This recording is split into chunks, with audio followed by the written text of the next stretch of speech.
Good morning everyone.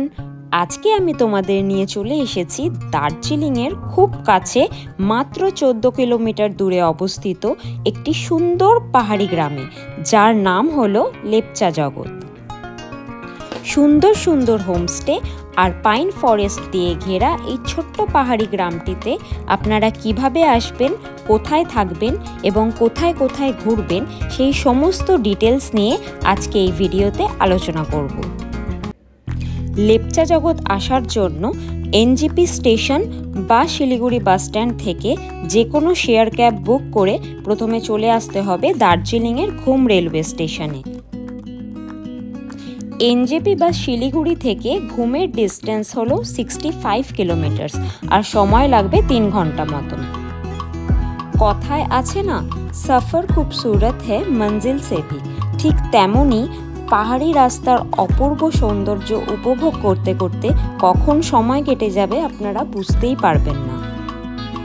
ঘুম station থেকে আবার শেয়ার ক্যাব বুক করতে হবে লেপচা জগৎ আসার জন্য।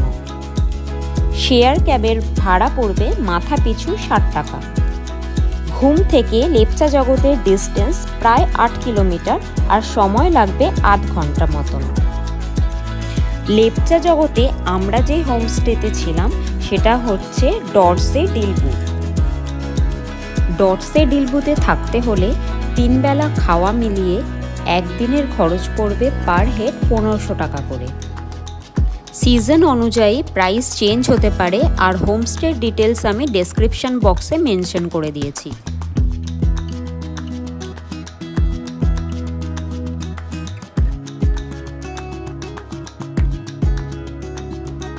রুম এবং ওয়াশরুম দুটোই বেশ neat and clean and spacious.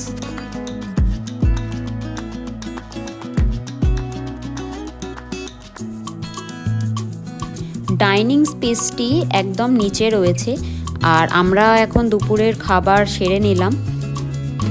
এখন ঘড়িতে দুপুর 2টো বাজে।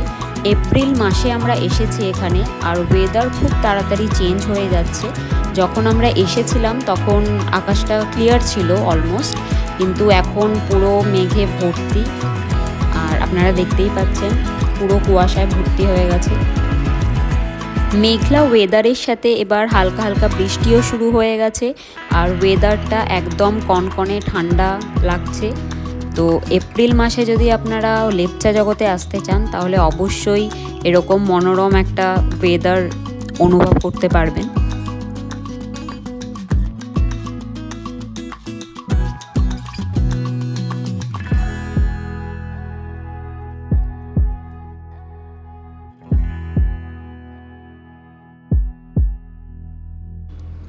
নেক্সট ডে সকালে ভেবেছিলাম ওয়েদারটা একটু বেটার হবে, বাট এখনও আকাশ পুরোপুরি ক্লিয়ার নয়, মেঘ রয়েছে। তো কাঞ্চনজঙ্ঘা দেখতে পাবো কি না কোনো ঠিক নেই। কাল সারাটা রাত বৃষ্টি হয়েছে, ভোরবেলা পর্যন্ত বৃষ্টি হয়েছে, দেখতেই পাচ্ছেন রাস্তা পুরো ভেজা। আর লেপচা জগতে পাইন ফরেস্টের মধ্যে দিয়ে একটা স্পট আছে যেখান থেকে নাকি দার্জিলিং শহরটি প্লাস কাঞ্চনজঙ্ঘা পুরো ভালোভাবে সুন্দরভাবে দেখতে পাওয়া যায়। তো সেখানেই এখন যাচ্ছি, জানি না দেখতে পাবো কি না, ওয়েদার তো এখনও পুরোপুরি ঠিক নেই। তো লেটস সি কি হয়। একদম আমাদের হোটেলের সামনে দিয়েই সিঁড়ি উঠে গেছে, তো সেখান থেকেই আমরা এগিয়ে চলেছি।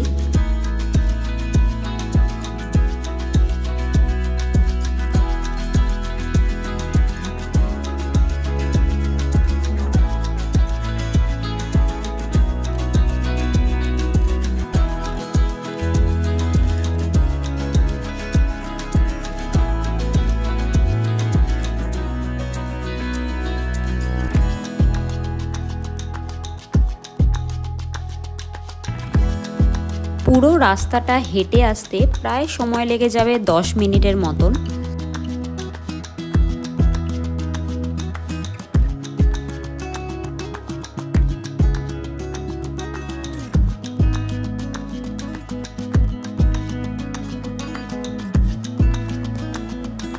ফাইনালি আমরা চলে এসেছি।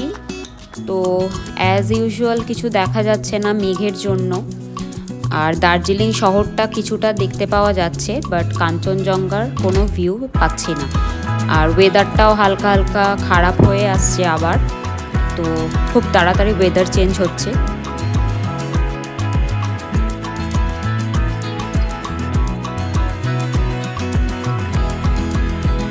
লেপচা জগতের পাইন ফরেস্ট আমার সব থেকে বেস্ট লেগেছে। আর শুনেছি এখানে নাকি অনেকের হরর এক্সপিরিয়েন্সও হয়েছে। দিনের বেলাটা এভাবেই কাটিয়ে দিয়ে বিকেলের আমাদের প্ল্যান রয়েছে দার্জিলিং যাওয়ার। লাঞ্চ সেরে আমরা বেরিয়ে পড়েছি দার্জিলিংয়ের উদ্দেশ্যে। লেপচা জগৎ থেকে দার্জিলিংয়ের ডিস্টেন্স 14 কিলোমিটার আর সময় লাগবে 1 ঘন্টা।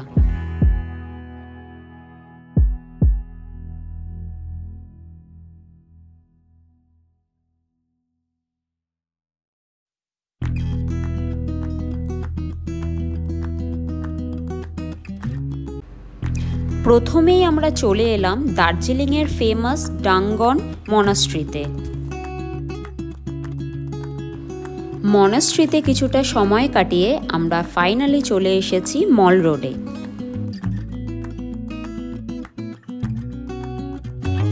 সত্যি কথা বলতে বাঙালিদের দার্জিলিং নিয়ে একটা আলাদাই ইমোশনস কাজ করে, আর তার মধ্যে প্রধান হচ্ছে দার্জিলিংয়ের মল রোড। এখানে পুলিশদের একটা ফাংশন হচ্ছিল, তো সেটাই আমরা দেখছিলাম।